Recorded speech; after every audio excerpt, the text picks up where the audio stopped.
Alright, so what about Wildcard? They are one of the teams that made it to TI. They won versus Shopify, they've been dominating, they've been showing some good things, good progress. They won versus us in the PGL in the one of the rounds, and actually they eliminated us from the PGL. We can get back to these games a little bit later. Maybe I should do it now, not sure.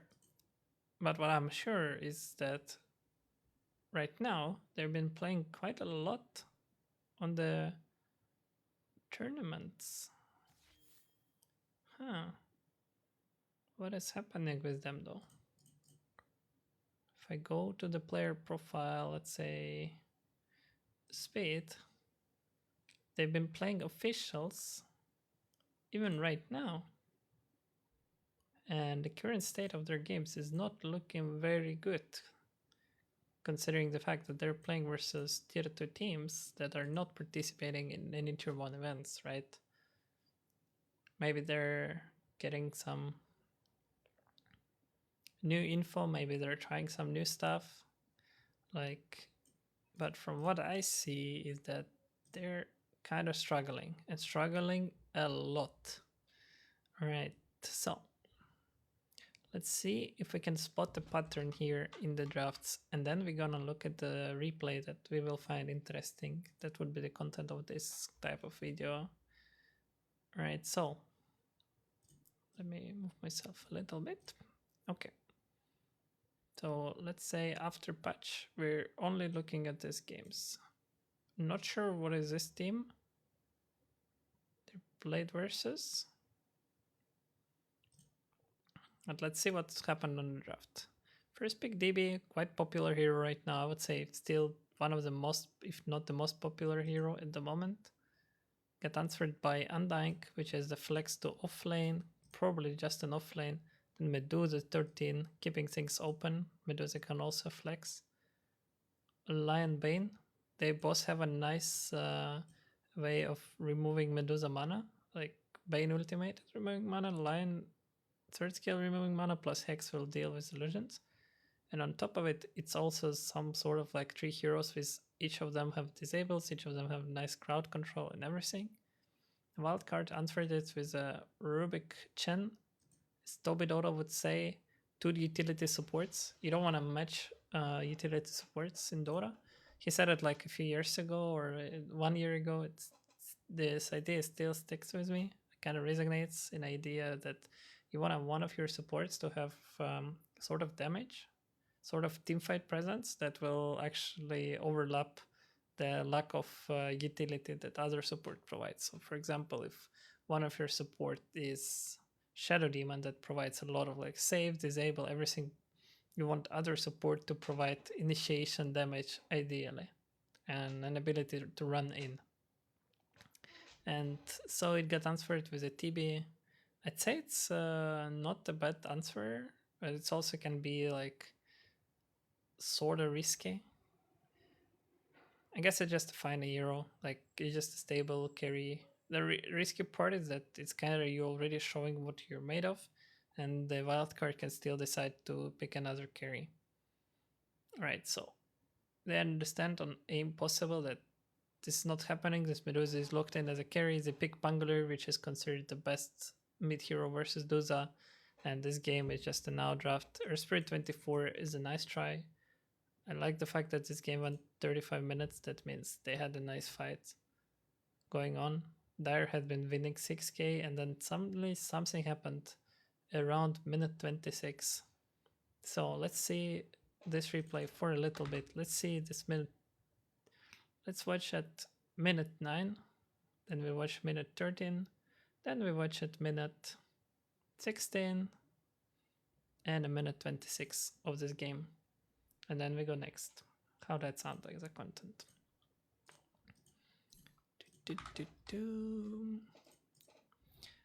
All right.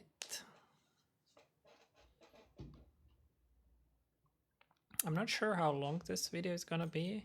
I hope I will cover as much as needed, as much as interesting. And I hope this content is nice. So if you like it, if you have some ideas how we can make it better, please share them below. Contact me somewhere. I'm always open to improvement. Alright, so minute 9.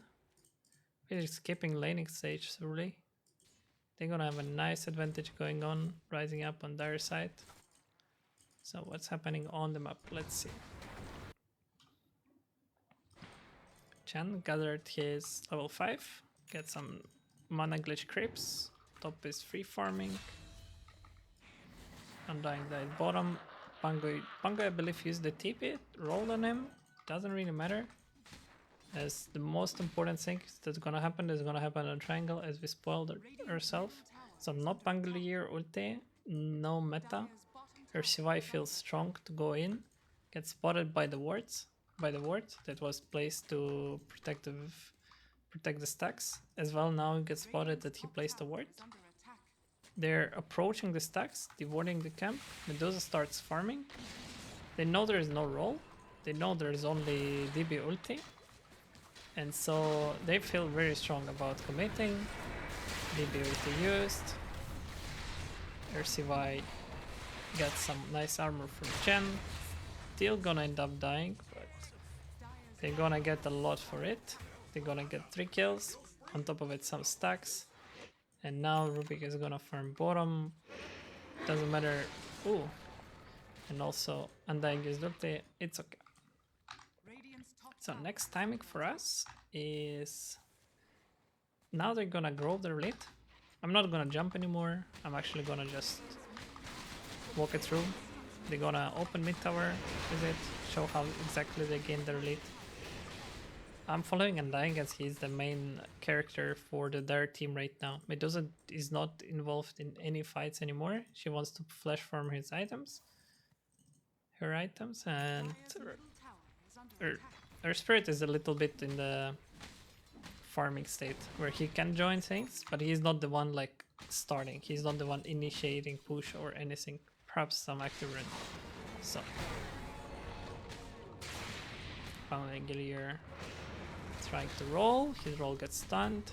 Very nice connection. Let's see if they get the rune. 5k lead.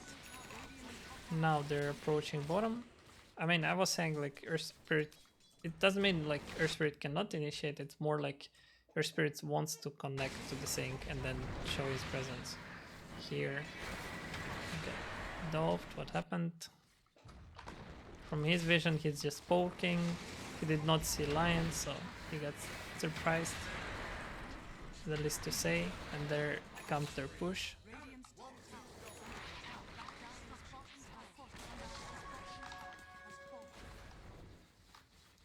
So now they know there is no roll. Earth Spirit revives. Right?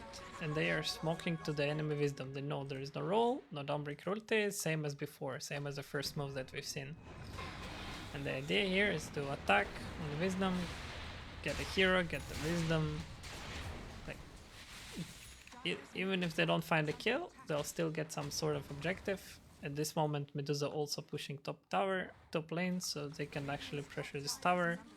They decided not to. They kind of decided to just bail a little bit. Perhaps because Pango has his role in defo ready.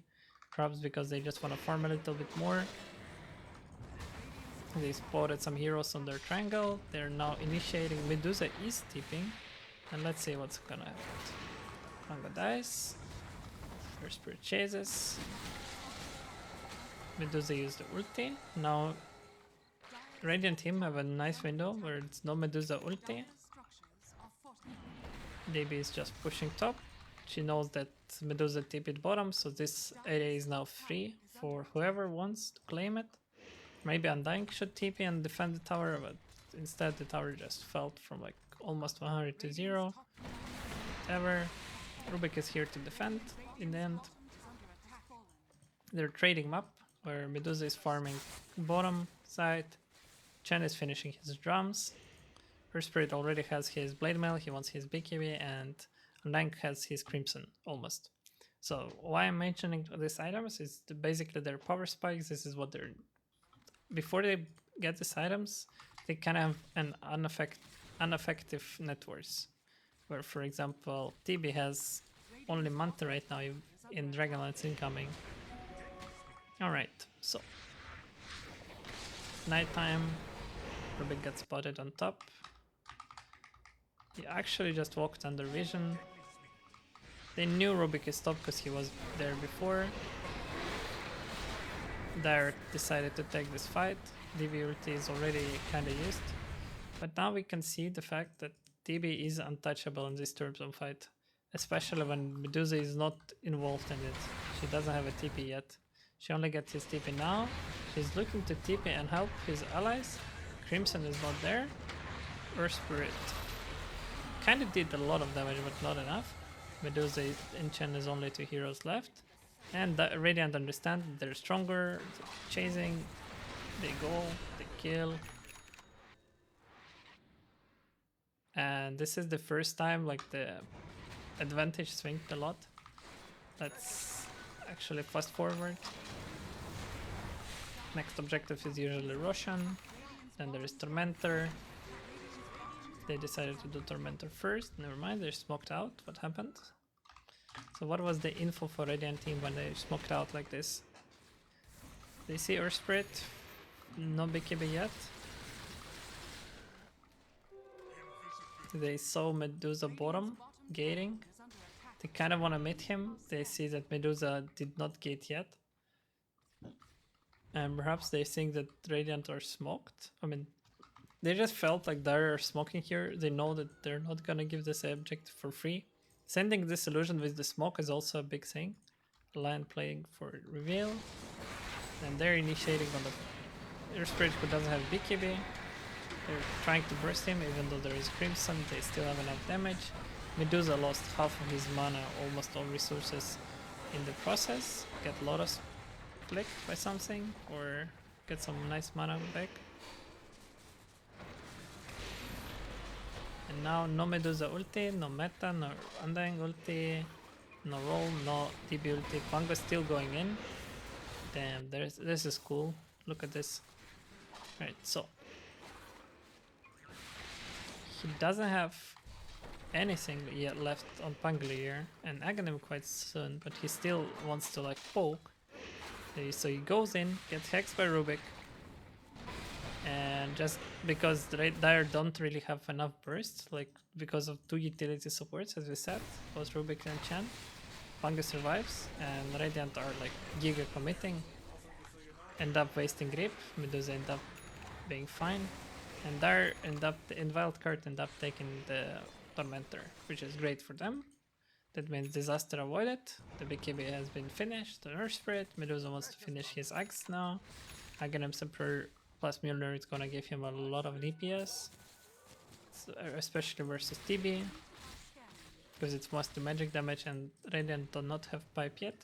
They understand it, they're going for the pipe, and the next fights is like until Radiant get their pipe, Dire should feel quite strong. With this BKB on Earth Spirit, he used it and runs away. Right, the question is Radiant gonna go for rush? They know there is no BKB, they know there is no Tombstone, this feels like a free rush for them. But it's not free, it's not dead till it's dead, am I right? So, Wildcard have been finishing their Aghanim, they don't want to rush I guess, but wait a second, Medusa is with them, never mind, I was following the illusion. They are 5 heroes together, walking high ground, getting an angle from the smoke, getting a kill, should get this ward somehow. Nice ward from Lion actually. Did not get spotted by anything, it's a very cool trick.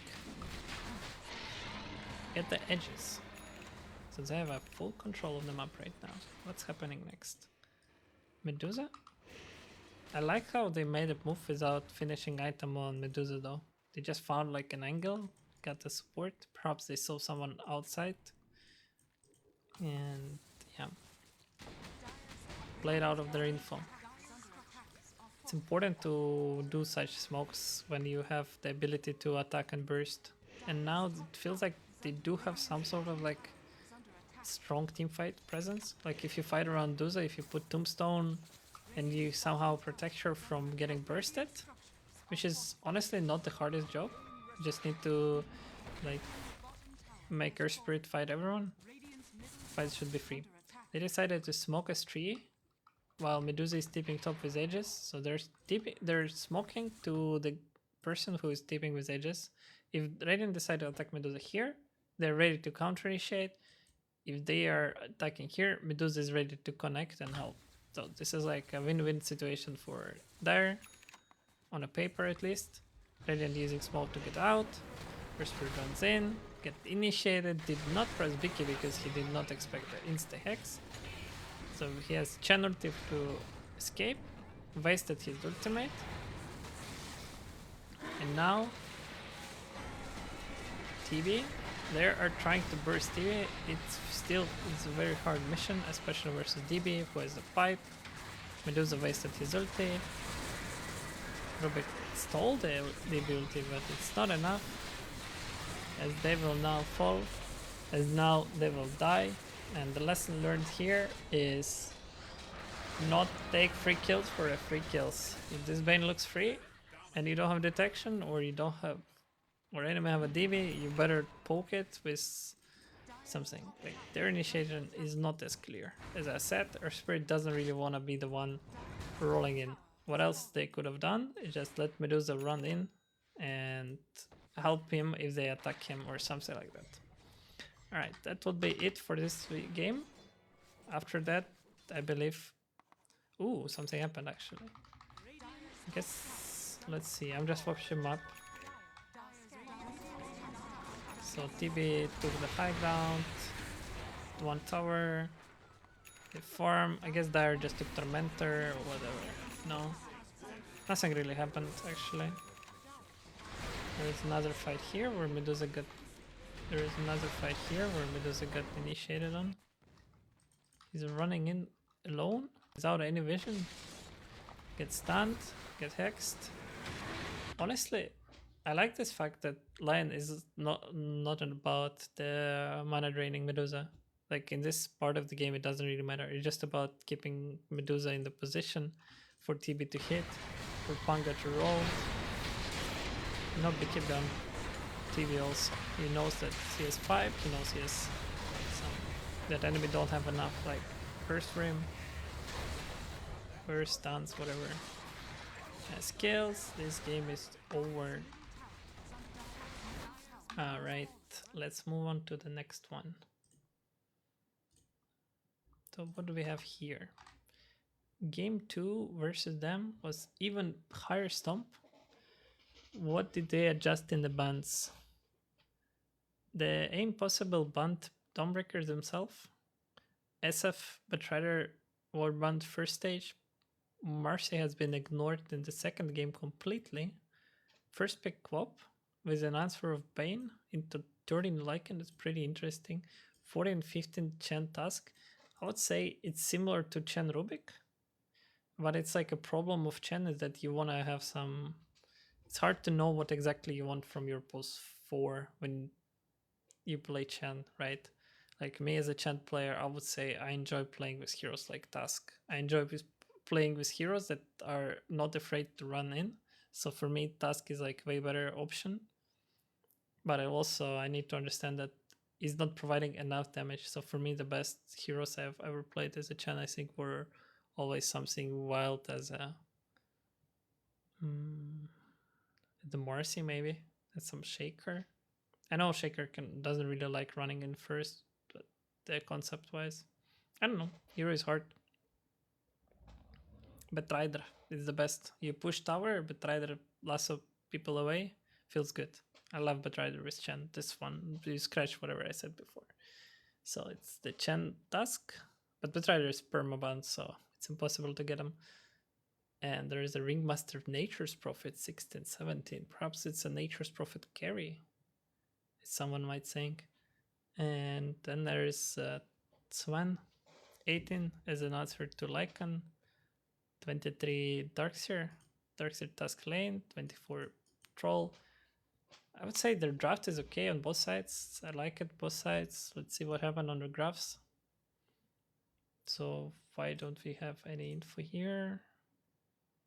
Oh no, we don't really have any info. So it looks like the game was quite even up until minute 18, where the gold thing from, we can watch it from minute 13:30, walk to here, or even from 10, then here. Then there is another gold swing on minute 20, and 2 high gold swings on minute 23 and 24. All right. Maybe we shouldn't. Let's see. There's no replay on this one. That's why we cannot. Unfortunately, there is no replay on that one. Let me show you. I literally cannot download it. It's not available. That's why there is no graphs. All right. So moving on. The next game they played was versus Level Up on the next day. What did they learn? Pretty much the same. They learned to not lose their composure, get some nice supports, get some nice cores. The game 1 was 31 minutes, game 2 was 52, very even. Unfortunately, Level Up won both games for Wildcard. Fortunately, Wildcard, fortunate for the other team. First game is interesting in terms of their draft. They got the Bane and Silencer as post 4 Bane, post 5 Silencer, post 16, 17 their mid lane Storm in order to counter Primal Beast. And then in the end, the 23 Brewmaster was uncontestable as he got Radiance by minute 13 and 18, while Primal Beast was making space. Ponlonaga. Cool. What happened here? So pretty much just the laning stage, then Radiant got advantage early on. Something crazy happened around minute 14, which after was led to Radiant Snowball. Let's watch this replay a little bit. I'm interested.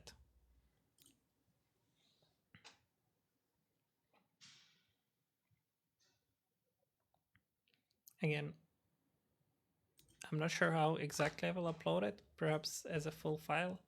If you like this type of content, please let me know. And yeah. Alright, so let's say I was looking to jump on this replay from minute 14, but something happened on minute 6. So let's scroll down. The middle went fine. As expected, Storm Spirit has a little bit more advantage.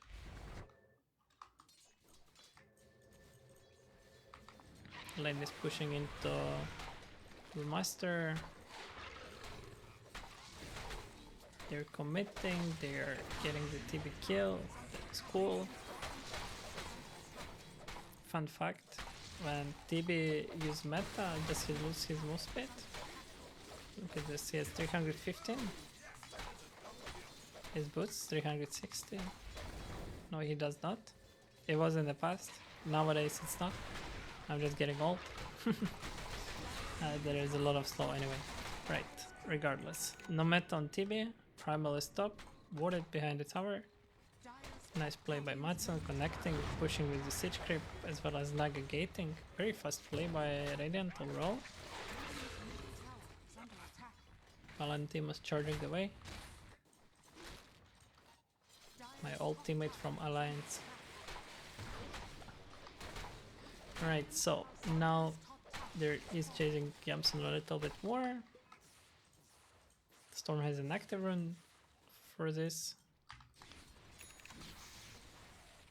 What's happening here? They are bringing numbers to attack the Primal Beast. Naga is here. Primal literally instantly ulting the Storm. Brewmaster peeping as well. And they just stomp all 3 heroes without even losing Primal. That is cool. While that's happening, PL finishes 6. So now he's gonna Giga Flash farm. After Storm respawn, he's there to attack PL. Okay, almost got him. The Radiant are there to protect with the Primal Beast, skipping from base. And now Storm is wasting a little bit of his time. Alright, let's fast forward to minute 14. Because there is actually nothing happening on the map regarding graphs. Some towers might fall, but it's something like we can excuse to not look at. They fall all the time, every single game. Some tower falls. I would even tell you at least like 1, 2, 3, 4, 5 towers fell. At least in every game. So anyway, Brewmaster, Primal Base has Blink. They have Radiance and Panda. He now, after pushing top, runs the middle. PL died with the global, so for Radiant it's also some sort of a window where there is no global. There's some bug on Naga. Interesting angle. I think this Primal is in smoke. He's just not showing on the replay because it's a little bit of bug. Finds the TB being low. TB gets a nice thunder off. Oh, the song is there. TB still dies to the Brewmaster. And Primal died to Storm Spirit. Okay, so 1-1 trade. Panda is going for more. They're going to try to burst this Brewmaster.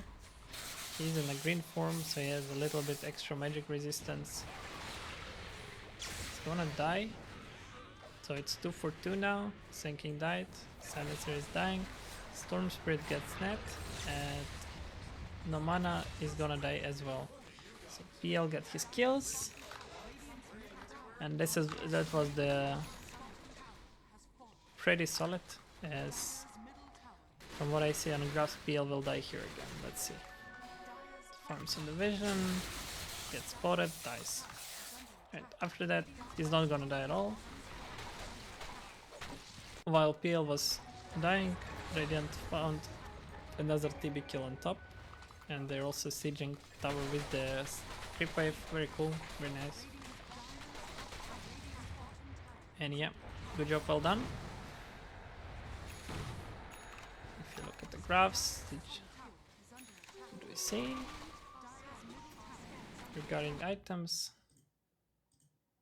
so we have BKB incoming on Primal, Mech on Naga, Agarim incoming on PL, TB is still far for his items. He wants to buy Manta plus Butterfly plus BKB. It's a lot of items, and they're not really gonna help against PL as he's fighting you with illusions. It's also Radiance factor is annoying. So let's see, and the Ringmaster is quite good versus TB with his Spotlight. He can kind of almost instantly kill illusions. I'm not sure if that's the play. Radiant would just go for Tormentor, I guess, soon. But they're ignoring Tormentor. They're looking for the kills. They're looking for blood. I'm sorry to be watching it like this, but it's fine for me. So it's kind of like, this is the way I would watch, because it's like, this is literally what's happening on the map. Nothing special. They get some kills. Primal died. This one is cool. Did Primal just run under the enemy vision again? Alone? Let's see. So yeah, Primal runs under vision. He was looking to set up something bottom. Get some nice kill. Alright, we are here for the real content. Maybe it would be cool to continue watching it game by game, but from what I see, Wildcard have some sort of like difficulties finding their draft, finding their place, finding their, from 2 games that we watched, they're very reliable on their big buttons. When their big buttons are cooldown, they feel awkward, and also when they don't have big buttons, they give big window for their opponents. Alright, that is for the part 1 of this video. Let's watch their last 2 series on the next part. Thank you.